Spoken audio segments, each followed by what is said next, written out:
नमस्कार, मेरा नाम Anshul Jain, director Provik engineering and food processing private limited. आप सबका इस लाइव वेबिनार में स्वागत करता हूं। दोस्तों, आज अब जब इस वेबिनार में जुड़े हैं, आप सबका मकसद है किसी न किसी तरह से एक ऐसे बिजनेस के बारे में पता करना जिससे कि हम अपने वेस्टेज को, जो अवशेष है, फसल का अवशेष है या किसी भी तरह का कृषि अपशिष्ट है, उसको हम एक जलाऊ पैलेट के अंदर कन्वर्ट कर पाए, एनटीपीसी को बेचें या मार्केट में बेचें और अच्छा खासा पैसा कमा पाए। इस पूरे सिस्टम पर हम बात करेंगे और इस पूरे सिस्टम को ध्यान से समझने के लिए आपको 20 से 25 मिनट मुझे ध्यान से सुनना पड़ेगा, ताकि आप पूरे सिस्टम की भूमिका को समझ पाएं और जो डिफरेंट इसके पार्ट्स हैं कि पैलेट क्या होता है, पैलेट का क्या यूज है, क्यों पैलेट की अभी महती आवश्यकता पड़ने लगी है, क्या डिमांड है, क्या गैप है और कैसे हम पैलेट बनाएंगे और क्या क्या हमारे मॉडल्स हैं, इन सबको हम इस पूरे अगले 20 से 25 मिनट में समझेंगे। इसलिए बहुत ध्यान से सुनिएगा। दोस्तों, अगर बात करें वर्तमान में, भारत सरकार ने इस साल एक डाटा डिक्लेयर किया है कि वर्तमान में अभी जो भारत सरकार ने इस साल जो कोयला अचीव किया है खनन करके, उसका डाटा है 114 टन। और उस 114 टन जो डाटा आया है उसमें इंपॉर्टेंट बात यह है कि पिछले साल यानी कि फाइनेंशियल ईयर 2024-25 में, यानी कि अभी चल रहा है, उसमें 114 टन निकल का है और 23-24 में जो डाटा था वो 90 टन का था, यानी कि लगभग 24 टन के आसपास की बढ़त हुई है। इंपॉर्टेंट बात यह है कि इस 114 टन करोड़ टन का लगभग 70% जो हमारा कोयला है वो हमारा लग रहा है पावर सेक्टर को, यानी कि जो हमारे थर्मल प्लांट लग रहे हैं पूरे देश के अंदर, उनको लग रहा है। इसका मतलब हो गया लगभग 77 करोड़ टन से लेकर 80 करोड़ टन कोयला हमारा थर्मल प्लांट्स को लग रहा है। और अगर हम दूसरी तरफ एक पक्ष को देखें तो हमारे पूरे भारत में जितनी भी फसल हो रही है हमारी, वो चाहे धान की पराली हो, धान की फसल हो या सोयाबीन की हो, सरसों की हो, इसके बाद हम देखें गन्ने की हो या कपास की हो, इन सब का कोई ना कोई एक वेस्टेज होता है। फसल निकलने के बाद एक वेस्टेज होता है जिसको बोलते हैं पराली या फसल का अवशेष। वो धान के वो खेत में छोड़ दिया जाता है, उसको आदमी जो हमारा किसान है अगली फसल लेने के लिए उसको आग लगा देता है। वो एक ऐसी वैल्यूएबल प्रोडक्ट जिसके अंदर कोयले से ज्यादा ऊष्मा है, ऐसा प्रोडक्ट हमारा खेत में जल करके खत्म हो जाता है। और दूसरी तरफ हम 77 से 80 करोड़ टन कोयला आयात करके ला रहे हैं या हम धरती का दोहन करके ला रहे हैं और उसको यूटिलाइज कर रहे हैं हमारे थर्मल प्लांट में। आज हम बात करने जा रहे हैं इसी जो बैलेंस हमारा जो खराब हुआ है प्रकृति का, उसके बारे में बात कर रहे हैं कि क्यों एक तरफ तो हम फसल का अवशेष जो खेत में मौजूद है उसको जला रहे हैं और दूसरी तरफ हम एक बड़ी भारी मात्रा में खनन करके पहाड़ों को छलनी करके कोयले को लेकर आ रहे हैं। तो कैसे इसका बैलेंसिंग होगा, इस बारे में दोस्तों बता दूं कि लगभग जैसे मैंने बताया 77 से 80 करोड़ टन के आसपास की कोयले की आवश्यकता थर्मल प्लांट को है।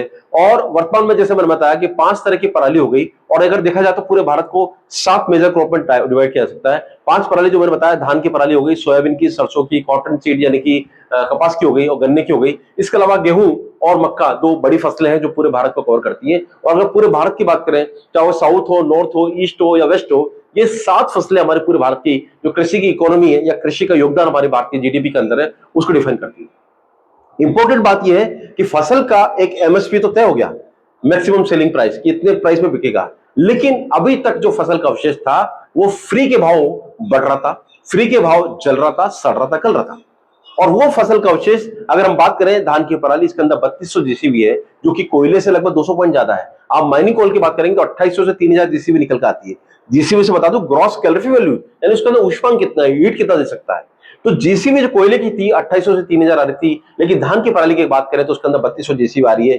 गन्ने की पत्ती की बात करें, उसको सुखाकर बात करें तो उससे 3400 जीसीबी आ रही है। सोयाबीन, सरसों और कपास, इन सबसे 3500-3600 जीसीबी आ रही है। और ऐसी फसलें आज जो फसल का अवशेष है वो सड़ रहा गल रहा, क्योंकि हमारा किसान अवेयर नहीं है। और किसान अवेयर क्यों होगा, उसका मेन टारगेट था उसका फसल को बेच करके उसको पैसा कमाना है। उसको पता ही नहीं था कि जो प्रोडक्ट मेरे पास पड़ा है, जो प्रोडक्ट यहाँ पर खेत में पड़ के सड़ रहा है, उसके अंदर इतनी वैल्यू है, उसको पता नहीं था। और इसके अंदर पूरी भारत सरकार ने इस पर पूरी योजना बनाई और 2018 में ये योजना लेकर आई सरकार की बायो मास पैलेट बनाना चाहिए या बायो सीएनजी बनाना चाहिए। लेकिन उसके बाद 2 साल कोविड में, भयंकर कोविड में निकले और ये योजना धरातल पर आ नहीं पाई। लेकिन 2021 से सरकार ने इसके अंदर बहुत तेजी से करना काम चालू किया। और आपको बता दूं कि सन 2021 के अंदर ही सरकार ने सुप्रीम कोर्ट के द्वारा एक मैंडेशन लाया कि जितने भी हमारे थर्मल प्लांट है उन सबको अपनी कोयले की जो सालाना रिक्वायरमेंट है उसको 3% से कम करने की आवश्यकता है और उसकी जगह पैलेट जलाने की आवश्यकता 3% की। उसके बाद 22-23 के अंदर रिवाइज हुआ और ये आ गया 5% का। इस साल संभावना है कि 7% पे पहुंच जाए, अगले साल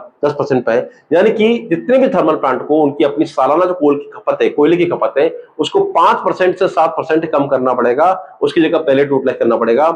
यानी कि अगर बात करें एक 400 मेगावाट का थर्मल प्लांट अगर चल रहा है और मान लीजिए वो दिन भर के अंदर लेट्स से कि 10,000 टन कोयला खा रहा है, उसका जो 5% है वो हमको पैलेट में कन्वर्ट करना पड़ेगा, पैलेट की तरह यूज करना पड़ेगा।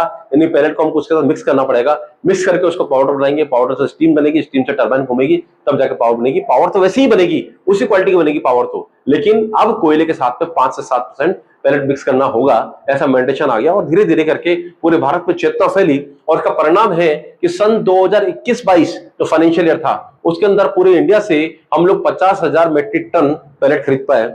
22-23 के अंदर हम लोग 1 लाख टन पैलेट खरीद पाए। 23-24 जो फाइनेंशियल ईयर था, उसके अंदर 3 लाख टन पैलेट आया। और आपको बता दूं 24-25 जो फाइनेंशियल ईयर जो निकल चुका है अभी मार्च 31 तक, उसके अंदर 18,56,000 मेट्रिक टन पैलेट खरीदा जा चुका है एनटीपीसी द्वारा। टोटल खरीदा दिया जाए इसको तो ये आता है 22 लाख टन के आसपास पैलेट अभी तक की आवश्यकता पड़ेगी। और 3.5 करोड़ टन पैलेट सालाना लगता है, यानी कि 350 दिन में लगता है। और 350 दिन को 3.5 करोड़ से डिवाइड कर ले तो 1 lakh ton per day pallet की आवश्यकता हो गई। और अभी तक हमारे पास 3 साल में जो लेखा जो पाया है वो है 22 लाख टन का, यानी कि सिर्फ 22 दिन का ही पैलेट इकट्ठा कर पाया है। इसका मतलब दोस्तों इस पूरे सिस्टम के अंदर चल तो रहे, लेकिन कछुए की चाल चल रही है, कछुए से भी चाल चल रहे हैं, क्योंकि अभी तक हमारा किसान अवेयर नहीं था, बिजनेसमैन अवेयर नहीं थे। और वाकई में अगर देखा जाए ये बिजनेस है गांव की तरफ चलने का, ये बिजनेस है शहर की तरफ, शहर से गांव की तरफ चलने का, क्योंकि बायोमास हमारा मिलेगा गांव में। तो आपको स्कोप समझ में आ रहा है, स्कोप इतना बड़ा है कि 3.5 करोड़ टन पैलेट की आवश्यकता साल भर के अंदर एनटीपीसी के द्वारा है। 1 लाख टन पर डे की आवश्यकता है। 3 साल के अंदर 22 लाख टन मिला, यानी 22 दिन का ही पैलेट मिल पाया है। आप समझ सकते हैं कि हम अभी 1% से नीचे भी टारगेट अचीव नहीं कर पाए हैं। तो दोस्तों इसमें मिलकर प्रयास करने की जरूरत है। अगर हम पूरे भारत में देखें तो काफी मात्रा में फसल के बाद में पराली रह जाती है, जो कि जल रही है, सड़ रही है। उसका कारण है कि किसान के पास फसल की रोटेशन के लिए समय नहीं होता है। जब अक्टूबर में धान को काट रहा होता है, उसी समय पर उसके ऊपर गेहूं को बोने का जोर होता है, क्योंकि गेहूं सर्दी में पकता है, गेहूं को बोने का जोर होता है, इसलिए उसके पास लेबर नहीं होती है। आजकल सारी कटिंग कंबाइन हार्वेस्टर से हो रही है, तो उसके पास एक ही मौका होता है, भैया गेहूं तो बोना है, क्योंकि मेरा तो फसल ही मेन गेहूं है या चावल है या सोया है। तो उसको लगता है कि मेन फसल पे कॉन्सेंट्रेट किया जाए, तो इसलिए वो आग लगा देता है धान की पराली के अंदर। इस तरह से पराली जलती है, सड़ती है, गलती है, और पराली का जो धुआं निकलता है उसमें होती ऊष्मा, उसमें होती carbon monoxide, carbon dioxide, methane जैसी गैसेस जो कि वायुमंडल में जाती है। और जब पंजाब, हरियाणा और यूपी के अंदर पराली जलती है तो सीधा आता है धुआं उसका दिल्ली के अंदर। और दिल्ली के अंदर आपने देखा होगा पिछले दिनों AQI इंडेक्स पार किया, 500 AQI हो गया। इसका मतलब वो गैस का गुबार हो गया था, और गैस का गुबार होने की वजह से वहां के लोग सांस नहीं ले पा रहे। तो अल्टीमेटली हम जिस चीज को जला रहे हैं, हमारे फार्मर जिस चीज को जला रहे हैं, सड़ा रहे हैं, गला रहे हैं, वो बेसिकली देखा जाए तो एक अच्छी एनर्जी का सोर्स है। लेकिन हमें तकनीक को ले जाने की आवश्यकता है गांव के क्षेत्र में, शहरों से गांव की तरफ मूव करें और उनको सिखाएं, तब जाके काम हो पाएगा। दोस्तों पिछले अगर 3 साल के सरकार के भरसक प्रयासों को देखा जाए तो पूरे भारत के अंदर लगभग 70 से 80 प्लांट अभी वर्तमान में लग चुके हैं, जिन्होंने पैलेट देना चालू कर दिया है। और उन सब का ही डाटा है कि 23 lakh ton 24 lakh ton pallet आपको अभी तक मिल पाया है। इसका मतलब समझ लीजिए कि जिस डाटा को हम प्राप्त करना चाह रहे हैं 3.5 करोड़ टन सालाना, उसका अगर बायोमास अवेलेबल भी होता है तो हमको करीब करीब 10 से 15,000 प्लांटों की आवश्यकता होगी। लेकिन मैं वर्तमान में क्लेम नहीं करता हूं कि किस समय पर जाके सैचुरेशन आएगा, लेकिन वर्तमान में लग रहा है कि 5 से 7 साल इस पूरे प्रोजेक्ट की भविष्य जो है उज्जवल है, क्योंकि प्लांट लगते लगेंगे, उसको एनटीपीसी लेगा, पूरा सिस्टम बैठेगा, इकोसिस्टम बैठेगा। और इस पूरे सिस्टम के अंदर जैसे मैंने बताया 3 पार्ट है, प्रोक्यूरमेंट, प्रोडक्शन और सेल्स। सेल्स तो कंफर्म सी दिख रही है, क्योंकि 3.5 करोड़ टन सालाना चाहिए, 1 लाख टन पर डे चाहिए, इसलिए सेल्स की टेंशन नहीं है। टेंशन प्रोडक्शन की भी नहीं, क्योंकि मैं आपको ऐसा प्लान बताऊंगा जिससे प्रोडक्शन हो सकता है। लेकिन प्रोक्यूरमेंट क्योंकि आपको किसानों से करना है, आपको इंस्टामार्ट से, स्विगी से, जोमेटो से, जेप्टो से, ब्लिंकिट से माल नहीं मिलेगा, आपको किसानों से मिलेगा। इसलिए फील्ड लेवल पे हमारे बिजनेसमैन को, यानी हम सबको काफी काम करने की आवश्यकता होगी, तभी जाकर हम बायोमास इकट्ठा कर पाएंगे। और जब हमारे पास साल भर का बायोमास इकट्ठा हो जाएगा, ऐसा सुनिश्चित हो जाएगा, तभी जाकर हम प्लांट से पैलेट बना पाएंगे। क्योंकि अगर आपको बताऊं 2 टन का प्लांट अगर आप चलाते हैं 2 टन पर आवर का, तो आपको 8,000 टन बायोमास इकट्ठा करना पड़ेगा। अगर आप 5 टन पर आवर का प्लांट चलाते हैं तो आपको करीब करीब 18,000 मेट्रिक टन जो है आपको बायोमास इकट्ठा करना पड़ेगा। इसका मतलब बायोमास की अच्छी खासी आपको स्टोरेज करनी पड़ेगी। इसके साथ साथ इंपॉर्टेंट ये भी है, क्योंकि बायोमास यानी कि पराली को रखना है और जगह काफी लगती है। पहले बेलिंग इंडस्ट्री नहीं थी, जब पराली की बेलिंग बनती थी तो 1 एकड़ में 500 टन भी पराली इकट्ठी नहीं होती थी। लेकिन आज कृपा करके जो बेलिंग इंडस्ट्री आ गई, बेलिंग इंडस्ट्री से यानी कि जिससे कि हमारी जो पराली है इसको कंप्रेस कर दिया जाता है, एक ठोस 17 से 20 किलो के प्रोडक्ट में कन्वर्ट किया जाता है। इसकी वजह से आज 1 एकड़ के अंदर 1500 से लगभग 1800 टन 2000 टन तक आसपास स्टोर हो सकता है। लेकिन इसके बावजूद भी इस पूरे प्लांट के लिए अगर साल भर चलाना काफी जगह की आवश्यकता होती है, इसीलिए इसके अंदर एक इंटीग्रेशन होने की आवश्यकता है। यानी प्लांट लगाने वाला प्लांट लगाए। अगर हम 4 गांव की बात करें, एक बीच वाला गांव प्लांट लगा ले और बाकी 3 गांव स्टोरेज का काम करें, तो जो प्लांट लगा रहा है उसके ऊपर बर्डन कम आएगा, उसको स्टोरेज की आवश्यकता नहीं पड़ेगी, वो इजीली आप लोगों से जाके पैलेट के लिए पराली ला सकता है। तो अगर इंटीग्रेशन सिस्टम में से काम करें, पूरे भारत में काम करें, 5 से 10 हजार प्लांट लग सकते हैं, लेकिन इसके लिए सबको मिलकर काम करना पड़ेगा, तब जाके संभव होगा। तो दोस्तों आपने अभी तक ये समझा कि आखिरकार क्या रिक्वायरमेंट है। जैसे मैंने बताया, एनटीपीसी यानी national thermal power corporation Bharat सरकार का सबसे बड़ा उपक्रम पीएसयू कंपनी है, और अभी वर्तमान में जितने भी इनके प्लांट है वो 200 megawatt, 400 megawatt, 800 megawatt, 1000 megawatt, 1200 megawatt, 1500 megawatt, 2000 megawatt, 3200 megawatt, 4760 megawatt, इस तरह के प्लांट है। और ये सारे ही प्लांट रेडी है पैलेट को लेने के लिए। पूरे भारत के अंदर अगर देखा जाए, पंजाब, हरियाणा, यूपी, महाराष्ट्र, राजस्थान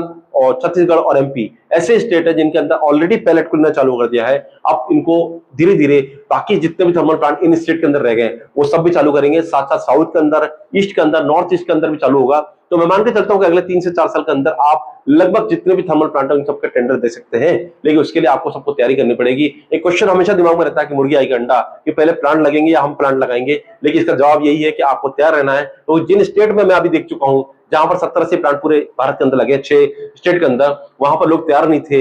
एनटीपीसी का टेंडर निकल रहा था, लेकिन प्लांट न होने की वजह से रीटेंडरिंग हो रहा था। 6-6 महीने, 8-8 महीने टेंडर रिवाइज हुए हैं। तो अगर आप लोग रेडी रहते हैं अभी से प्लांट लगाने के लिए और आप टेंडर आने पर तुरंत अप्लाई करते हैं, तो यह जो अवश्य हो सकता है कि आपको तुरंत टेंडर निकलते माल सप्लाई करने का मौका मिल पाए। तो दोस्तों आपको सबको तैयार रहना है। लेकिन जैसा मैंने बताया, इस सिस्टम के अंदर हमको शहरों से गांव की तरफ करना पड़ेगा, क्योंकि बायोमास मिलेगा हमको गांव में, और हमको प्लांट लगाना है गांव के अंदर। क्योंकि अगर हम शहर में प्लांट लगाते हैं तो हमको पराली मिलेगी नहीं, हमको बायोमास मिलेगा नहीं।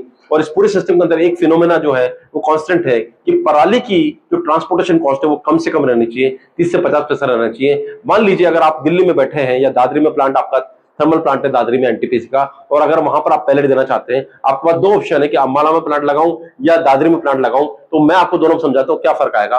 दिल्ली से अंबाला की दूरी 250 किलोमीटर है। अगर आप अंबाला में प्लांट लगाते हैं तो आपको पता है कि अंबाला के आसपास राजपुरा, पटियाला, बहुत सारी जगह है जहां से कि आपको रॉ मटेरियल मिल सकता है, और वहां से रॉ मटेरियल को इकट्ठा करके आप प्लांट लगा सकते हैं, चला सकते हैं। तो और उस प्लांट से अगर आप दादरी, जो कि लगभग 250 किलोमीटर है, वहां पर आप पैलेट को सप्लाई करते हैं, तो एक 14 चक्का गाड़ी के अंदर आप 35 टन पैलेट को दे देंगे, और 14 चक्का गाड़ी के अंदर 35 टन पैलेट को ट्रांसपोर्ट करने की कीमत आएगी लगभग 80 पैसा प्रति किलो, 80 पैसा प्रति किलो। लेकिन अगर मान लीजिए आपने प्लांट लगाया होता दादरी के अंदर, आप रॉ मटेरियल ला रहे होते अंबाला से दादरी के बीच से, तो आपको लगभग 14 चक्का गाड़ी के अंदर जहां 35 टन पैलेट आ रहा है, वहां पर 6 से 7 टन आपकी पराली आती है, 6 to 7 टन। और 6 to 7 टन पराली को ट्रांसपोर्ट करने की कीमत आती 3-3.5 रुपए प्रति केजी। इसका मतलब दोस्तों पराली को ट्रांसपोर्टेशन करना बहुत महंगा है, क्योंकि इसकी डेंसिटी बहुत कम होती है, बहुत हल्का होता है। इसका मतलब आपको प्लांट ऐसी जगह लगाना है जहां पर कि आपको बायोमास इजीली अवेलेबल हो। भले ही आपका जो एंड यूजर है यानी थर्मल प्लांट हो या आपका मार्केट का प्रोडक्ट हो, वो सब भले ही 250 से 300 किलोमीटर दूर हो, क्योंकि 250 से 300 किलोमीटर दूरी पे पैलेट को सप्लाई करने की जो कॉस्टिंग है वो लेस देन 1 रुपीज है। 1 रुपीज से कम हम परवड़ सकते हैं, लेकिन 3 रुपए प्रति किलो अपने पराली पे देना हमारे लिए परवड़ेगा नहीं, क्योंकि ऑलरेडी पराली हमारी 150-2 रुपए में आ रही है। 3 रुपए हमने ट्रांसपोर्टेशन दे दिया, 3 रुपए हमारा ऑपरेटिंग कॉस्ट हो गया, तो हम किसी भी तरह से एनटीपीसी को पकड़ नहीं पाएंगे। क्योंकि एनटीपीसी का सिंपल फॉर्मूला है, भैया आप पराली का पैलेट लाओ या एग्रीकल्चर बायोमास का पैलेट लाओ, हम उसको लेंगे, लेकिन उस पैलेट के अंदर जीसीबी जो है 3 से 4 हजार के बीच में होना चाहिए। 1000 जीसीबी का हम आपको 2 रुपए 32 पैसा प्रति किलो देंगे। यानी कि किसी प्रोडक्ट के अंदर, किसी पराली के प्रोडक्ट के अंदर अगर 3200 जीसीबी है, तो 3200 गुणा 2 रुपए 32 पैसा, यानी कि आपको 7.25 रुपए मिल सकता है। और अगर 4000 जीसीबी है तो 4000 गुणा 2 रुपए 32 पैसा, यानी आपको 9.25 रुपए मिल सकता है। यानी कि एनटीपीसी आपको सिर्फ 7 से लेकर 9.5 के बीच में पैसा देगा, इससे कम भी नहीं, इससे ज्यादा भी नहीं। लेकिन इसके लिए आपको एंश्योर करना पड़ेगा कि जीसीबी आपकी 3000 से 4000 के बीच में है। 4000 से ऊपर जीसीबी का प्रोडक्ट भी एनटीपीसी एक्सेप्ट कर सकता है, और 3000 से नीचे का जीसीबी का प्रोडक्ट है, 2800 जीसीबी का प्रोडक्ट है, तो वो भी एनटीपीसी की तरफ से रिजेक्ट हो जाता है।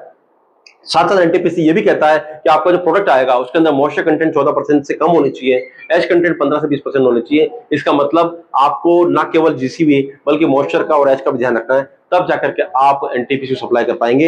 एनटीपीसी के बारे में और बता दूं कि एनटीपीसी आप जो भी माल सप्लाई करेंगे उसके अंदर माल का ट्रांसपोर्टेशन भी देता है, साथ साथ जीएसटी अलग से देता है। इसलिए जो ये रेट मैंने बताया आपको 2 रुपए 32 पैसा पर जीसीबी, पर 1000 जीसीबी, ये रेट बेसिक रेट है। इसके अलावा जीसीबी आपको मिलेगा, इसके अलावा जीएसटी आपको मिलेगा, और साथ साथ इसके साथ ट्रांसपोर्टेशन भी आपको मिलेगा। इसीलिए एनटीपीसी एक बड़ा ग्राहक, एश्योर्ड ग्राहक, जिसके साथ आप लाइफ टाइम काम कर सकते हैं। आज से अगर मैं बोलूं कम से कम 10 से 15 साल तो कहीं नहीं गया, क्योंकि अब ये उदय हो चुका है कि हम पैलेट लगा रहे हैं। लेकिन कई ऐसे राष्ट्र हैं जो कि डिक्लेयर कर रहे हैं कि हम कार्बन रहित हैं। जैसे ब्रिटेन ने अभी पिछले दिनों डिक्लेयर किया कि हमारे यहाँ पर थर्मल पावर है ही नहीं, हम सारा पावर को जो है वो बिल्कुल चेंज कर चुके हैं, पावर को मॉडल को चेंज कर चुके हैं और आज की डेट में हमारा कोई भी थर्मल प्लांट नहीं है, यानी कि हमारा कोयला रहित राष्ट्र है। तो ऐसा ही कभी भारत के अंदर भी हो सकता है दोस्तों। ऐसे केसेस में रिन्यूएबल एनर्जी यानी कि बायोमास एनर्जी एक बड़ा क्षेत्र होगा। पिछले अगर 10 साल की बात करें, 10 साल पहले जहां पर पावर के अंदर कंट्रीब्यूशन, पावर सेक्टर के अंदर कंट्रीब्यूशन सोलर का पहले 1% था, आज वो 20% पहुंच चुका है। विंड पावर का कंट्रीब्यूशन लेस देन 1% था, वो आज 10% तक पहुंच चुका है। हाइड्रो पावर पहले 3% थी, आज 10% पहुंच चुकी है। यानी पिछला एक दशक देखा जाए तो विंड, सोलर और हाइड्रो पावर का नाम था। अगला जो दशक देख रहे हैं 2025 से 2035 का, मैं आपको लिख के देता हूं, ये होगा बायोमास इंडस्ट्री के नाम पे। और यहां पर जो प्लांट लगेंगे वो बायोमास से बायोगैस के और बायोमास से बायोमास पैलेट के लगेंगे, क्योंकि भारत सरकार इसके लिए बड़ी चिंतित है, बड़ी सीरियस है और वो चाहती है कि अपनी जितनी भी कोयले की निर्भरता है उसको कम किया जाए। कोयला खनन तो बढ़ रहा है, इसमें कोई डाउट नहीं है, लेकिन कोयले को निर्यात किया जाए, बशर्ते कि उसको थर्मल प्लांट में जलाया जाए, ताकि हम जो कार्बन रेटिंग है उसको कम कर पाए, जलवायु परिवर्तन में हमारी जो भूमिका है वो साकार हो पाए, हम दुनिया को संदेश देने से पहले खुद भी करके देख पाए। ऐसा प्रधानमंत्री मोदी जी की चाहत है और वो चाहते हैं कि थर्मल प्लांट के अंदर जितनी कोयले के ऊपर निर्भरता कम होगी उतना ही हमारा देश जो है आगे बढ़ेगा। और इसी क्रम के साथ में सरकार काफी भरसक प्रयास इसके अंदर कर रही है और उन्हीं प्रयासों में एक था सुप्रीम कोर्ट के द्वारा थर्मल प्लांट को मेडिटेशन देना 5 से 7% का, जो कि सक्सेसफुली लागू हो चुका है 6 राज्यों के अंदर। पंजाब, हरियाणा, यूपी, राजस्थान, एमपी और छत्तीसगढ़ इसको ऑलरेडी इनिशिएट कर चुके हैं। बाकी राज्य भी अब इसके अंदर धीरे धीरे आ रहे हैं। तो दोस्तों आपको सबको तैयार रहना है। इस पूरे डिस्कशन के दौरान दोस्तों आपने सुना होगा कि मैंने बताया कि थर्मल प्लांट कहते हैं या एनटीपीसी कहते हैं कि 4000 जीसीबी का हम आपको 900 रुपए देंगे, लेकिन वहीं पे एक बड़ा क्षेत्र जो है वो है ओपन मार्केट।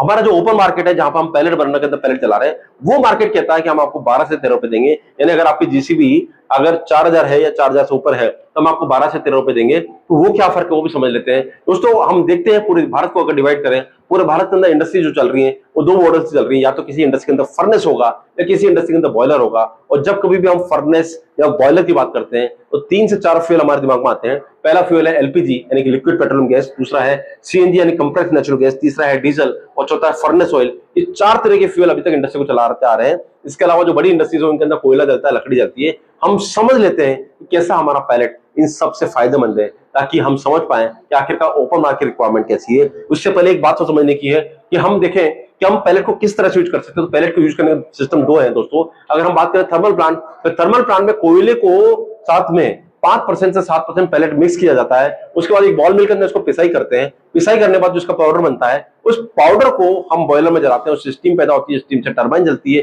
टरबाइन से हमारी बिजली पैदा होकर आती है। तो ये सिस्टम है बॉयलर के अंदर, थर्मल प्लांट के अंदर। लेकिन अगर हम बात करें ओपन मार्केट की, जहां पर डीजल के, गैस के बर्नर चल रहे थे, उन प्लांटों में क्या है दोस्तों, उन प्लांटों में बेसिकली अभी पैलेट को पैलेट बर्नर के अंदर जलाया जा रहा है।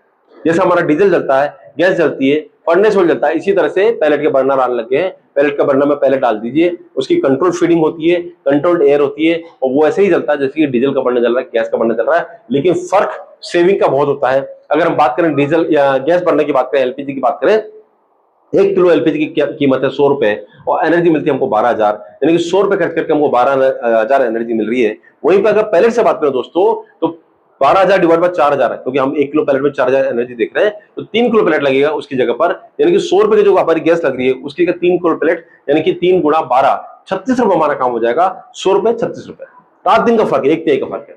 इस तरह से एलपीजी के बाद हम बात करें डीजल की और सीएनजी की। डीजल सीएनजी का अमूमन रेट 90 रुपए और इन दोनों से जो एनर्जी मिलती है वो है 8,500। और 8,500 एनर्जी की बात करें, पैलेट से बात करें, तो 8,500 डिवाइड बाय 4,000 यानी कि लगभग 2.25 किलो पैलेट की आवश्यकता होगी। यानी कि 2.25 किलो इंटू 12 रुपए, यानी कि 30 रुपए के पैलेट की आवश्यकता होगी। यानी जो काम 90 रुपए में हो रहा हो 30 रुपए में काम हो जाएगा। इसका मतलब जितने भी हमारे वैल्यूएबल फ्यूल है जो बरसों से हमको यूज हो रहे हैं, जिससे बरसों से हम पागल बनते आ रहे हैं, जिनकी बरसों से हमारी डिपेंडेंसी थी, उन सब के सामने पैलेट जो है हमारा 1 तिहाई कॉस्ट में हो जाएगा।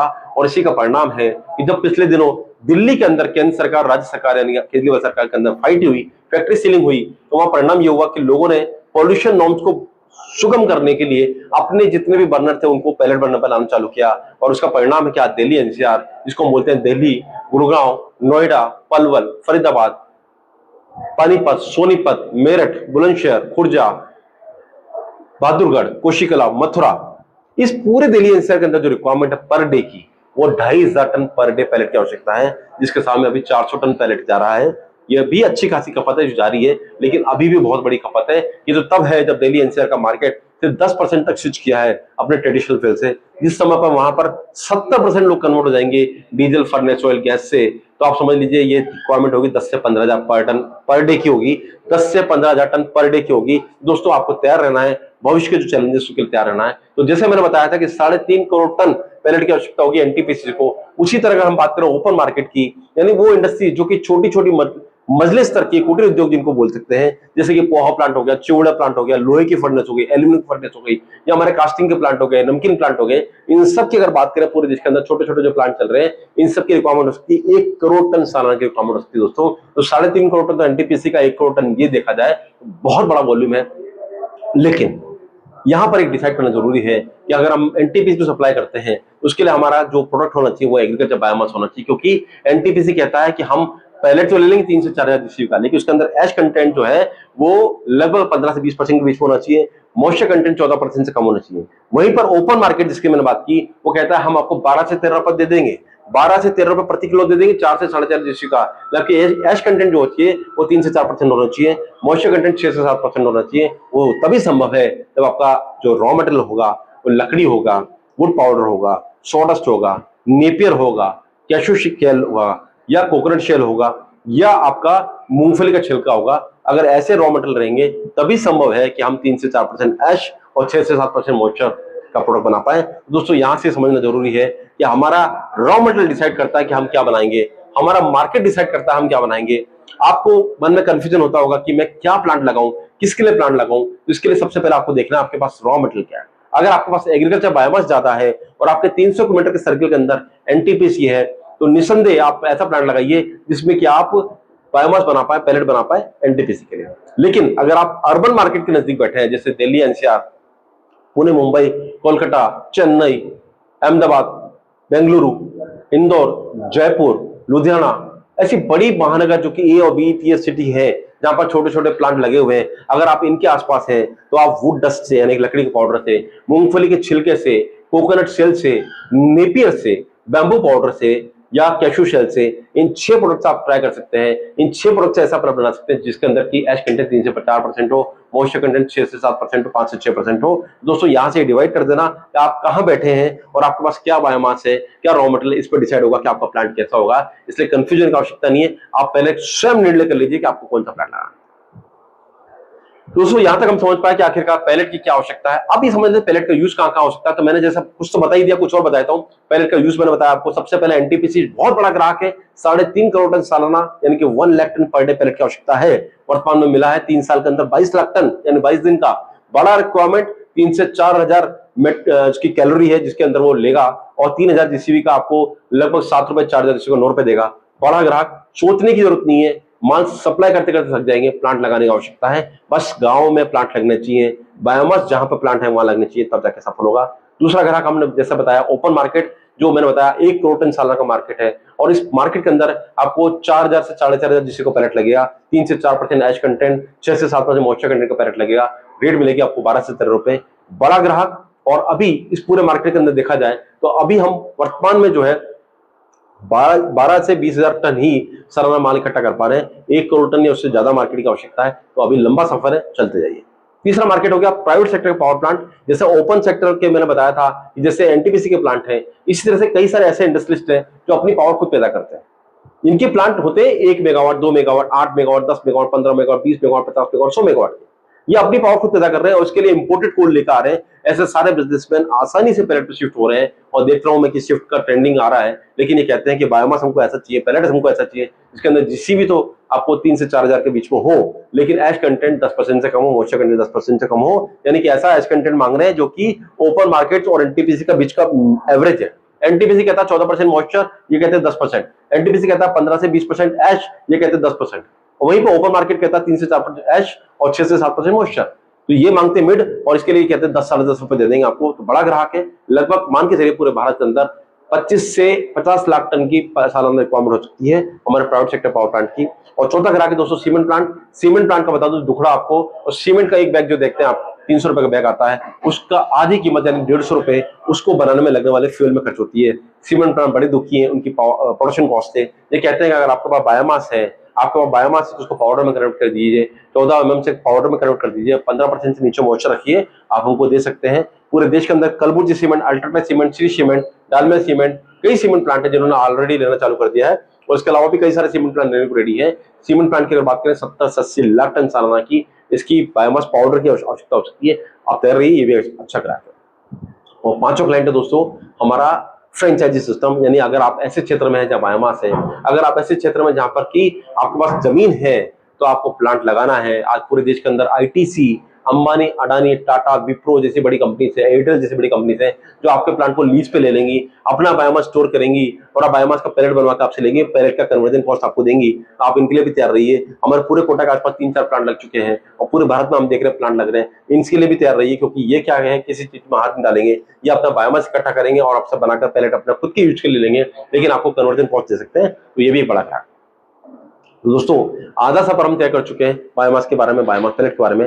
अब इतनी सब बात हो चुकी है तो समझ लेते हैं कि इसको बनाएंगे कैसे, पैलेट को बनाने की तकनीक क्या है, उसके बारे में बात कर लेते हैं। तो जैसे मैंने बताया कि 5 तरह के ग्राहक हैं, हमें ऐसा प्लांट लगाना चाहिए जो वर्सेटाइल हो। वर्सेटाइल मतलब एक प्लांट जो सबके ऊपर भारी हो, एक प्लांट जिससे कि हम सारे ही सेक्टर के पैलेट बना सकें। वैसे ही प्लांट मैं आपको दिखाने जा रहा हूं। इस प्लांट को हम बोलेंगे versatile plant, multipurpose plant, multitasking plant, बहु उपयोगी प्लांट, ऐसा प्लांट दिखाना जा रहा हूं, तो उसको बड़ा ध्यान से देखिएगा। तो दोस्तों इस प्लांट का सबसे पहला अंग जो देख रहे हैं वो है शेडर मशीन। अगर आप देख रहे हैं इस शेडर मशीन के अंदर अगर आप देखें तो इसमें 2 अपोजिट घूमने वाली आर्म है। इस 2 अपोजिट घूमने वाली आर्म में क्या करेंगे, आप पराली की बेल को डालेंगे। मैंने बताया था 5 तरह की पराली आज की डेट में है, धान की पराली, सोयाबीन, मस्टर्ड, कपास और गन्ना पत्ती की पराली है। इन 5 तरह की पराली को बेल को आप इसमें डाल देंगे। आज की डेट में फार्मर जो है बेल के फॉर्म में इकट्ठा करता है। बेल को जब इसमें डालेंगे तो इससे 30 से 50 mm यानी 1 से 2 इंच के टुकड़े कन्वर्ट हो जाएंगे, जिसको हम बोलते हैं चिप्स। तो इससे चिप्स बन जाएंगे पराली की बेल के। उसी तरह से इसी प्लांट के अंदर हमने एक चिपर मशीन लगाई हुई है। अगर आप देख पा रहे हैं इस चिपर मशीन से हम लकड़ी का, बैम्बू का चिप्स बना सकते हैं, जो कि लगभग वही 30 से 50 mm के साइज का होगा। इससे हम चिपर बना सकते हैं, चिपर मशीन चिप्स बना सकते हैं। यानी कि इस मशीन से हम पराली को हैंडल करेंगे, इससे हम लकड़ी और बैम्बू को हैंडल करेंगे। उसके बाद ये जो चिप्स निकल कर आते हैं दोस्तों, इसको लेके आएंगे हम हैमर मिल मशीन के अंदर। ये हैमर मिल मशीन क्या करेगी, तो यहां से पीछे 30 से 50 mm के चिप्स आ रहे हैं, 1 से 2 इंच के चिप्स आ रहे हैं, इसको 6 से 10 mm के अंदर पाउडर के अंदर कन्वर्ट कर देगी। क्योंकि अगर हम बताएं तो पैलेट बनाने के सबसे उपयोगी जो पाउडर साइज है वो है 6 से 10 mm के अंदर। तो ये हैमर मिल देखिए, अगर इसमें माल को डालते हैं, पीछे से आए वो माल को डालते हैं, ये माल हमारा जो है मटेरियल जो है हमारा बायोमास वो ग्राइंडिंग होकर के यहाँ से निकलेगा और इसका डस्ट कलेक्टिंग सिस्टम है। इस पूरे प्रोसेस के अंदर हमारा जो बायोमास है उसकी साइज रिड्यूस हो जाएगी, वो आ जाएगा 6 से 8 या 10 mm का, और ये हमारा सबसे उपयोगी पार्टिकल साइज है बायोमास पैलेट बनाने के लिए। तो सबसे पहले हमने शेड कर लिया, चिप कर लिया और हैमर कर लिया। लेकिन एक कंडीशन यहां पर आती है कि अगर आपके बायोमास के अंदर मॉइस्चर कंटेंट 25% से ज्यादा है तो ऐसा बायोमास डायरेक्ट ग्राइंडिंग नहीं हो सकता है। ऐसे केसेस में बायोमास को ड्राई करने की आवश्यकता है, और ड्राई करने के लिए हमारे पास दोस्तों 2 तरह के ड्रायर हैं। तो अगर आप देख पा रहे हैं तो ये जो आपको ट्यूब टाइप का ड्रायर दिख रहा है इसको बोलते हैं फ्लैश ड्रायर। इस फ्लैश ड्रायर और दूसरा ड्रायर हमारे पास जो दिख रहा है ये रोटरी ड्रम टाइप का ड्रायर है, जिसको हम बोलते हैं रोटी ड्रायर। दोनों में क्या फर्क है समझ लेते हैं दोस्तों। ये जो ड्रायर दिख रहा है अगर आप इसको ध्यान से देखेंगे, इसकी ये भट्टी है, ब्लैक कलर की भट्टी जो दिख रही है आपको, इस भट्टी के अंदर हम लोग लकड़ी जला करके हीट पैदा करेंगे, और यहां से जो ट्यूब है इसके अंदर हॉट एयर चलेगी, और ये हॉट एयर अपने साथ में बायोमास को लेकर चलेगी। बायोमास को हम डालेंगे इस जगह पर, थोड़ा दिखाओ भैया, बायोमास को डालेंगे इस जगह पर, और बायोमास जब हमारा यहां से निकलेगा ये हमारा इसके साथ में ट्यूब के साथ में चलता हुआ आएगा। इस पूरे ट्यूब के अंदर हॉट एयर रहेगी जो लगभग 150 डिग्री की रहेगी, 150 डिग्री की रहेगी। और जब हमारा हॉट एयर के साथ में बायोमास चलेगा तो जो बायोमास हमारा 30% मॉइस्चर पे जा रहा है वो यहां तक आते आते 15% पे कन्वर्ट हो जाएगा। अगर 20% का जा रहा है तो 10% पे आ जाएगा। यानी कि इस पूरे ड्रायर को हम फ्लैश ड्रायर इसलिए बोलते हैं क्योंकि यहाँ पर फ्लैश है, डायरेक्टली हॉट एयर के साथ में हम लोग बायोमास को डाल रहे हैं, इसीलिए इसको फ्लैश ड्रायर बोलते हैं। ज्यादा एफिशिएंसी इसकी है, लेकिन इसके साथ में एक लिमिटेशन है, ये उन्हीं प्रोडक्ट के लिए कारगर है जो कि हल्के हैं, जैसे लकड़ी का बुरादा, बैम्बू का बुरादा, नेपियर, धान की पराली, ऐसे प्रोडक्ट जो कि हवा के साथ उड़ सकते हैं, जिनकी डेंसिटी कम है, उसके लिए कारगर है। लेकिन हमारे कई सारे प्रोडक्ट ऐसे होते हैं जिनकी डेंसिटी कम होती है या जो भारी होते हैं हवा से, जो हवा के साथ नहीं उड़ सकते हैं, उसके लिए हमको काम आता है रोटी टायर। और जैसा कि आप देख रहे हैं रोटी टायर इटसेल्फ आप समझ पा रहे होंगे, इसके अंदर मटेरियल का मूवमेंट हो रहा है, वो ड्रम से हो रहा है, हॉट एयर जो बन रही है भट्टी के अंदर बन रही है, भट्टी के अंदर लकड़ी या पैलेट जलाने से हॉट एयर बनेगी, हॉट एयर हमारे प्रोडक्ट के कॉन्टेक्ट में होती जाएगी। वहां पर प्रोडक्ट हमारा हॉट एयर के साथ ट्रेवल हो रहा था, लेकिन यहाँ प्रोडक्ट ट्रेवल होगा ड्रम के अंदर। ये फर्क है, यानी कि मस्टर्ड टूड़ी आपके पास में, कपास की टूड़ी, सोयाबीन की टूड़ी है, या आपके पास लकड़ी के चिप्स हैं, या आपके पास ऐसा प्रोडक्ट है जो कि हवा से भारी है, हवा के साथ उड़ नहीं सकता है, हल्का नहीं है, भारी है, उन सब के लिए आपको आवश्यकता होगी ड्रम की, और इस ड्रम से आप उसको ड्राई कर सकते हैं। तो रोटरी और फ्लैश ड्रायर आपने देख लिया। मैं इन दोनों में से अगर सिलेक्शन की बात करूं तो ये ड्रायर वर्सेटाइल है, क्योंकि ये ड्रायर हेवी प्रोडक्ट को भी कर सकता है, साथ साथ पाउडर प्रोडक्ट को भी कर सकता है, लाइट वेट प्रोडक्ट को भी कर सकता है। इसलिए अगर आपको मल्टीटास्किंग मल्टीपल पर्पज प्लांट लगाना है तो आपको रोटरी ड्रायर लगाना चाहिए, क्योंकि ये सब काम का है। तो दोस्तों अगर देखा जाए, हमने शेडिंग कर लिया, चिपिंग कर लिया, हैमरिंग कर लिया और ड्राई कर लिया। इसके बाद हमारा जो प्रोडक्ट है, जो पार्टिकल साइज है, पाउडर की साइज है, बायोमास की साइज है, वो आ जाएगी 6 से 8 mm की। और 6 से 8 mm के पाउडर के साइज को हम लेके आएंगे पैलेट मशीन के अंदर। ये आप जो देख रहे हैं पैलेट मशीन है। इस पैलेट मशीन के अंदर दोस्तों देखेंगे आप, तो ये पैलेट मशीन है युलोंग पैलेट मशीन, YULONG। ये विश्व की सबसे विख्यात कंपनी है और अनफॉर्चुनेटली दुर्भाग्यवश इनका जो प्लांट है वो चाइना के अंदर है, लेकिन विश्व की सबसे विख्यात मशीन है। और इससे आप 6, 8 और 10 mm का पैलेट बना सकते हैं, 6, 8 और 10 mm का पैलेट बना सकते हैं। मजे की बात यह है कि जब हम कहते हैं प्लांट वर्सेटाइल है, तो इस पूरे मशीन के अंदर आपको कुछ नहीं करना है, अलग अलग प्रोडक्ट के हिसाब से अलग अलग डाई आपको रखना है। उस डाई के सेट से आप हर तरह के प्रोडक्ट से आप पैनल बना सकते हैं। यानी आपको मशीन चेंज करने की आवश्यकता नहीं है, ओनली आपको डाइज रखनी है, उस डाई को चेंज करके आप पैनल बना सकते हैं। इस पूरी मशीन से डाई पैनल बनाने के बाद में हम उसको लेके आएंगे गियर मशीन पे। गियर मशीन इस पूरे प्रोसेस के अंदर अगर कोई पाउडर बन रहा है तो उसको हटा देती है, उसको हम लाते हैं इसको कूलिंग मशीन पे, जहां पर हम पैलेट को ठंडा करते हैं। ये फैन लग रहा है, इससे ठंडा होता है, उसको हम करते हैं पैकिंग मशीन, जहां से पैकिंग कर लेते हैं। दोस्तों अगर देखा जाए तो 6 से 8 स्टेप हमने देखी। इसके अंदर शेडर चिपर हो गया, हैमर हो गया, ड्रायर हो गया, युलोंग पैलेट मशीन होगी जिससे हम पैलेट बना रहे हैं, उसको हमने ग्रेडिंग कर लिया, उसको कूलिंग कर लिया और पैकिंग कर लिया। 6 से 8 स्टेप के अंदर हम लोग किसी भी बायोमास का पैलेट बना सकते हैं। और जैसे मैंने बताया कि ये वर्सेटाइल प्लांट है। पराली के लिए मैंने बताया था आपको शेडर है, लकड़ी और बम्बू का चिपर है। नीपर को आपको डालना है तो डायरेक्ट आपको ड्रायर में डालना पड़ेगा। अगर आपके पास मूंगफली के छिलके, डायरेक्ट आप हैमर में डाल सकते हैं। यानी कि ये प्लांट वो प्लांट है जिससे कि आप सारे तरह के बायोमास से पैलेट बना सकते हैं, इसीलिए इसको बोलते हैं हम वर्सेटाइल प्लांट या बहुउपयोगी प्लांट। लेकिन दोस्तों इस पूरे प्लांट से हम जो पैलेट बना पा रहे हैं वो है कोयले का रिप्लेसमेंट। कोयला नहीं है, कोयले नहीं है। और अगर हमको वाकई में कोयला या कोयले जैसा प्रोडक्ट बनाना हो, उसके लिए हमको करना पड़ेगा एडवांस स्टेज का काम। और इस एडवांस स्टेज का काम को बोलते हैं हम टॉरिफिकेशन बोलते हैं, कार्बोनाइजेशन बोलते हैं। और ये आप जो देख पा रहे हैं, जो रोटरी ड्रायर जैसा ही एक टॉरिफिकेशन चैम्बर है। इसके 4 पार्ट हैं, pre treatment, treatment, heat treatment, pyrolysis and the cooling zone. इन चारों चैम्बर से होकर के हमारा जब बायोमास निकलता है तो न केवल इसकी जीसीयू बढ़ती है, बल्कि एश कंटेंट, मॉइस्चर कंटेंट डाउन हो जाती है। मसलन अगर एक एग्जांपल के रूप में बताऊं, अगर हम धान की पराली को इसमें डालते हैं तो 1 टन पराली डालेंगे तो उससे हमको 400 किलो ही टोरिफाइड पैलेट मिलेगा, टोरिफाइड बायोमास मिलेगा। 1 टन से 400 मिलेगा। लेकिन इस पूरे प्रोसेस के अंदर जो हमारी पराली जिसके अंदर 3200 जीसीबी थी, उसकी जीसीयू पहुंच जाएगी 4500। जो एश कंटेंट थी 15%, मॉइस्चर कंटेंट 15%, वो पहुंच जाएगी 2 से 3% तक। यानी कि हम ना केवल जीसीयू बढ़ा रहे हैं बल्कि मॉइस्चर कंटेंट, एश कंटेंट कम कर रहे हैं। बड़ी कारगर तकनीक है, भविष्य में इसका बड़ा यूज होने वाला है। आज से 6 महीने बाद आप देख सकते हैं कि एनटीपीसी टोरिफाइड पैलेट के टेंडर में निकालना चालू कर देगा। दोस्तों इसके लिए रेडी रहना है। करना क्या है, आपको प्लांट में जगह छोड़ के चलना है टोरिफिकेशन के लिए भी, ताकि आप किसी भी समय पर टोरिफिकेशन को भी ऐड कर पाए। और हमारी कंपनी यानी Provik engineering and food processing private limited एकमात्र ऐसी कंपनी है जो नॉन टोरिफाइड के साथ में टोरिफाइड पे भी डील कर रही है, और आपको ऐसा लेआउट और ऐसा प्लांट बना के दे सकती है जिसमें भविष्य में कभी भी आप टोरिफिकेशन ऐड कर पाए। उसके लिए आपको तैयार रहना है और कुछ अलग नहीं करना है। टोरिफिकेशन एक फ्यूचर आर्ट है।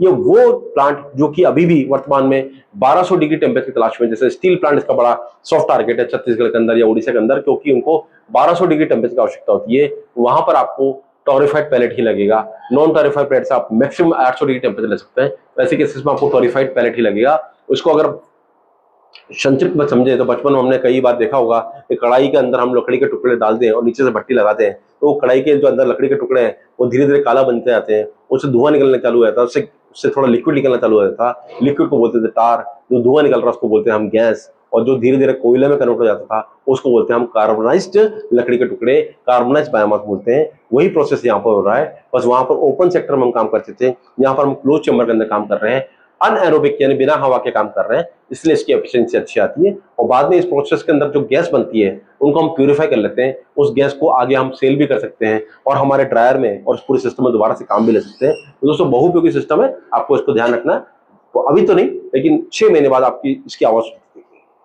तो दोस्तों ये प्लांट मैंने बताया आपको, बहुउपयोगी प्लांट बता दिया। अब हम आते हैं प्लांट के मॉडल्स क्या क्या है, हमारी कंपनी क्या क्या प्लांट के मॉडल बनाती है। तो प्लांट के दोस्तों हमारे पास 5 तरह के मॉडल है। पहला मॉडल है 500 किलो प्रति घंटा, यानी कि 10 टन पर डे। 500 किलो प्रति घंटा मतलब 20 घंटे के अंदर देखा जाए तो 10 टन पर डे। दूसरा मॉडल है 1 टन पर आवर यानी कि 20 टन पर डे। तीसरा मॉडल है 2 टन पर आवर यानी कि 40 टन पर डे। चौथा मॉडल 5 टन पर आवर यानी कि 100 टन पर डे। पांचवा मॉडल 10 टन पर आवर यानी 250 टन पर डे। पांचों मॉडल को हम संक्षिप्त में समझ लेते हैं। पहला मॉडल 500 किलो प्रति घंटा यानी 10 टन पर डे। इसके लिए जगह की आवश्यकता पड़ेगी 4 से 5000 स्क्वायर फीट की, इसके लिए बजट की आवश्यकता पड़ेगी 60 लाख रुपए की, और इसके लिए पावर लगेगी आपको 150 केवी, 150 केवी पावर की आवश्यकता होगी। दूसरा मॉडल 1 टन पर आवर, जिसको बोलते हैं 20 टन पर डे का मॉडल।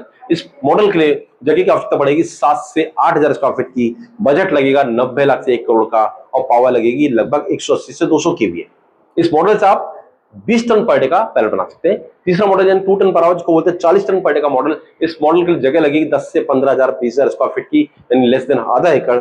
इसके लिए पावर लगेगी 350 केवी। इसके लिए बजट लगेगा 1.5 से 2.25 करोड़ का, यानी कि ये मॉडल आपको 40 टन पर डे पैलेट दे सकता है। इसके लिए आपको तैयार रहना है, तो इससे आपको 7.5 से 8,000 टन पैलेट बनाना है, क्योंकि एनटीपीसी कहता है हम उन्हीं प्लांटों से पैलेट लेंगे जो कि 7.5 से 8,000 टन पैलेट बना सकते हैं। 7,500 यानी 7,500 मीट्रिक टन साल की बात करें, डिवाइड करें 12 महीने से तो 600 टन महीने का हो गया। 600 को डिवाइड करें 20 दिन से तो हो गया 30 टन पर डे का। तो यही वो प्लांट है 20 टन पर आवर का, 2 टन पर आवर का, यानी 40 टन पर डे का, जिससे कि आप हमारी एनटीपीसी को सप्लाई कर सकते हैं। चौथा मॉडल का 5 टन पर आवर का, जिसको बोलते हैं 100 टन पर डे का प्लांट। इस प्लांट से आप जगह जो लगेगी लगभग आपको 20 से 25,000 स्क्वायर फीट जगह होगी, यानी आधा एकड़ से थोड़ी ज्यादा। इसके लिए बजट लगेगा आपको 2.5 से 3 करोड़ रुपए का, उसके लिए पावर लगेगी 900 से 1000 केवी। और पांचवा प्लांट यानी 10 टन पर आवर का प्लांट, जिसको बोलते हैं हम 250 टन पर डे का प्लांट। इस प्लांट के लिए जगह लगेगी 35 से 40,000 स्क्वायर फीट, यानी 1 एकड़। इसके लिए बजट लगेगा 5.5 से 6 करोड़ का, पावर लगेगी 1500 से 1800 केवीए। दोस्तों पांचों प्लांट में से आपको सप्लाई करना है, सेलेक्ट करना है कौन सा प्लांट आपको बजट पर शो बैठता है, उस हिसाब से काम करेंगे। फॉर एग्जांपल अगर बात करें 2 टन पर आवर का प्लांट की बात करें, 2 टन पर आवर का प्लांट 1.5 करोड़ का है, उसके लिए जगह लगेगी 10 से 15,000 स्क्वायर फीट की। 15,000 स्क्वायर फीट की जगह को माने और 500 रुपए स्क्वायर फीट का कंस्ट्रक्शन मान ले तो 75 लाख का शेड लगेगा। पावर लगेगी 350 केवीए। इसकी कॉस्टिंग मान लें, इसके ट्रांसफार्मर की कॉस्टिंग और अदर सिस्टम की कॉस्टिंग 25 लाख मान लें, तो 1 करोड़ रुपए लग गया आपका शेड प्लस ट्रांसफार्मर में। 1 करोड़ या 1.5 करोड़ लग गया आपका प्लांट के अंदर, यानी कि 2 से 2.5 करोड़ के अंदर आप इस प्लांट को लगा कर सकते हैं। इसी तरह से सारे प्लांटों का बजट अलग अलग है। आप शेड की कीमत को 500 से 550 रुपए स्क्वायर फीट पकड़ सकते हैं। इसके अंदर आपका सिविल वर्क हो जाएगा, आपकी वॉल खड़ी हो जाएंगी और पूरा शेड बन जाएगा। इस तरह से आप अपना बजट खुद निकाल सकते हैं। तो दोस्तों यहां तक मैंने बताया कि आपको क्या क्या मॉडल लग सकते हैं। इंपॉर्टेंट बात यह है दोस्तों कि अगर आप कोई भी प्लांट सेलेक्ट करते हैं, कोई भी मॉडल सेलेक्ट करते हैं, और अगर आपका बायोमास 2 रुपए के आसपास आ रहा है, 1.5 से 2 रुपए का आसपास आ रहा है, तो आपको 3 रुपए प्रति किलो का खर्चा आएगा। 3 रुपए पर केजी वो खर्चा जिसके अंदर आप बायोमास को कन्वर्ट कर सकते हैं पैलेट के अंदर। इसके अंदर बात करें 3 रुपए पर केजी के अंदर, तो 1 से 1.5 रुपया लगेगा आपको लाइट के अंदर, 50 पैसा लगेगा लेबर के अंदर, इसके बाद 30 पैसा लगेगा आपको मेंटेनेंस के अंदर, 20 पैसा लगेगा लोडिंग अनलोडिंग के अंदर, 20 पैसा लगेगा मैनेजमेंट के अंदर, और 30 पैसा के आसपास आपको लगेगा लोन का जो ईएमआई आएगा, इंटरेस्ट कॉस्ट लगेगी। इस तरह से 2.5 से 3 रुपए पर केजी का खर्चा आपका होगा अगर आपका बायोमास 20% मॉइस्चर से कम आ रहा है। लेकिन वहीं अगर आपका बायोमास बारिश के अंदर गीला आ रहा है, 30% से ज्यादा मॉइस्चर उसके अंदर आ रही है, तो 1 रुपए के आसपास उसकी आपको एक्स्ट्रा कॉस्ट लग सकती है। यानी कि आपका जो बायोमास 2 रुपए का वो 3 रुपए का हो जाएगा, कन्वर्ट वो 6 रुपए की है। तो जो पहले मार्जिन आपको 5 और 7.25 के अंदर देखा जाए 2.5 रुपए का पड़ रहा था, वो मार्जिन 1 रुपए 1.25 रुपए का रहता है। तो इस तरह से अगर बात करें तो एनटीपीसी थर्मल प्लांट के साथ में आप 75 पैसे से 1 रुपए किलो का शुद्ध मार्जिन पूरे साल में कमा सकते हैं पर केजी के हिसाब से। ये आपको ध्यान रखना है दोस्तों। यहाँ पर मैं टेक्निकल पूरा बात खत्म होती है, लेकिन जैसे मैंने बताया कि हर सिस्टम की खूबियां भी हैं, उसकी खामियां भी होती है, चैलेंजेस भी होते हैं। इस पूरे सिस्टम के अंदर मैंने बताया ये 3 बड़े अंग हैं, प्रोक्यूरमेंट, प्रोडक्शन और सेल्स। सेल्स के बारे में मैंने बताया, आप बेचते बेचते थक जाएंगे, एक पीढ़ी निकल जाएगी आपकी। प्रोडक्शन के लिए मैंने आपको ऐसा प्लान बताया जो वर्सेटाइल है। लेकिन प्रोक्यूरमेंट क्योंकि आपका इंस्टामार्ट, स्विगी, जोमेटो, जेप्टो या फिर ब्लिंकिट से नहीं होना है, आपको किसान से डायरेक्ट बात करनी है, इसलिए आपको किसान के साथ में समिति बनानी पड़ेगी, फार्मर प्रोड्यूसर ऑर्गेनाइजेशन या फार्मर प्रोड्यूसर कंपनी बनानी पड़ेगी, तब जाके आप काम कर पाएंगे, ताकि अपनी रेट को सुनिश्चित कर पाए। इसमें सरकार से भी हमारा आग्रह है कि सरकार जैसे एमएसपी बनाती है, मैक्सिमम सेलिंग प्राइस फसलों की बनाती है, उसी तरह से एमएसपी यानी मिनिमम सेलिंग प्राइस बायोमास की बना दे, तो हमारी इंडस्ट्री ज्यादा लंबे सर्वे कर सकती है। सरकार से यह भी आग्रह है कि अगर ये प्लांट गांव में लगने की आवश्यकता है तो इसको एग्रीकल्चर बिजनेस के रूप में डिक्लेयर करा जाए। एग्रीकल्चर बिजनेस से फायदा ये होगा कि आपको एनए करवाने की यानी नॉन एग्रीकल्चर करवाने की जमीन को आवश्यकता नहीं पड़ेगी। इससे 20 से 25 लाख रुपए आपको बीघा का सेव हो सकता है। एक बड़ी कदम सरकार कर सकती है, महाराष्ट्र सरकार कर चुकी है और भी सरकार इसको कर सकती है। तीसरा, सरकार अगर चाहती है कि प्लांट लगे गांव के अंदर, क्योंकि प्लांट तो गांव में लगेंगे तभी चल पाएगा, तो इसके अंदर एआईएफ यानी एग्रीकल्चर इंफ्रास्ट्रक्चर फंड के अंदर जो इंटरेस्ट रेट होना चाहिए लोन पे वो 5% हो, जो वर्तमान में 10% है। इससे जो कृषक है उनको बढ़ावा मिलेगा। चौथा, सरकार चाहती है प्लांट लगे तो पॉल्यूशन नॉर्म्स को थोड़ा आसान करे पहले 3 साल के लिए, क्योंकि ऑलरेडी हम देख रहे हैं शहरों में बड़ा पॉल्यूशन है, लेकिन गांव में अगर प्लांट लगते हैं और मान लीजिए हम जो महत्वपूर्ण इक्विपमेंट नहीं लगाते हैं तो भी उनको माफ किया जाए, 1 से 2 साल के अंदर उसको मोहलत दिया जाए ताकि वो उसको लगा करके पॉल्यूशन को कम कर पाए। वैसे इसमें एयर पॉल्यूशन कोई भी नहीं है, थोड़ा सा ध्वनि प्रदूषण भी है, और देखा जाए तो पाउडर बनता है, क्योंकि हम जब हस्क को पीसते हैं पाउडर बनता है, तो उसके लिए सरकार अनुमति दे कि इन सब के लिए थोड़ा समय दे दे तो काम हो सकता है। दोस्तों सरकार भी अपना भूमिका निभाए, आप भी अगर अपनी भूमिका निभाए और दोनों एक लाख लोगों की जगह साथ में चलेंगे तो वो दिन दूर नहीं है जब भारत अपना भविष्य चेंज करता हुआ दिखेगा। कोयला जो है वो आपको कांच के अंदर देखने को मिलेगा और साथ साथ हमारी पावर के अंदर 10% या 15% के अंदर भूमिका हम देख सकते हैं कि पैलेट की होगी। इस सब के लिए आपको तैयार रहना है। जैसा मैंने बताया कि पहले क्या आएगा, मुर्गी आएगा, अंडा आएगा, ये विषय को छोड़ दीजिए। और अगर आप ऐसे क्षेत्र में बैठे हैं जहां पर एनटीपीसी है, अगर आप ऐसे क्षेत्र में बैठे हैं जहां बायोमास है, तो उसके लिए लग पड़िए, आज से प्लान लगाना चालू कीजिए और प्लान लगा करके आप अपना भविष्य सुंदर कर सकते हैं। एश्योर्ड इनकम निश्चित है, एश्योर्ड मार्केट निश्चित है। बहुत सारे बिजनेस ऐसे होते हैं जिसके अंदर मार्केटिंग बड़ा चैलेंज होता है, लेकिन बिजनेस है जिसके अंदर मार्केटिंग करते करते थक जाएंगे, यानी कि मार्केटिंग करनी नहीं, प्रोडक्शन करते करते थक जाएंगे आप। इसीलिए आप आज ही अपना भविष्य तय कीजिए। और अगर आप इस पूरे बिजनेस को मैंने पौन घंटे के अंदर बताने की कोशिश की है, अगर आप इसके बारे में और जानकारी प्राप्त करना चाहते हैं तो मेरे नंबर 7073642737 यानी 7073642737 इस नंबर पर आप मुझसे बात कर सकते हैं, हमसे और चर्चा कर सकते हैं। और हमारी कोटा, पुणे, गुवाहाटी इन फैक्ट्रीज पर आप हमको विजिट कर सकते हैं और हमसे दोबारा कॉन्टेक्ट कर सकते हैं। Thank you so much for watching us, thank you so much for connecting, stay connected.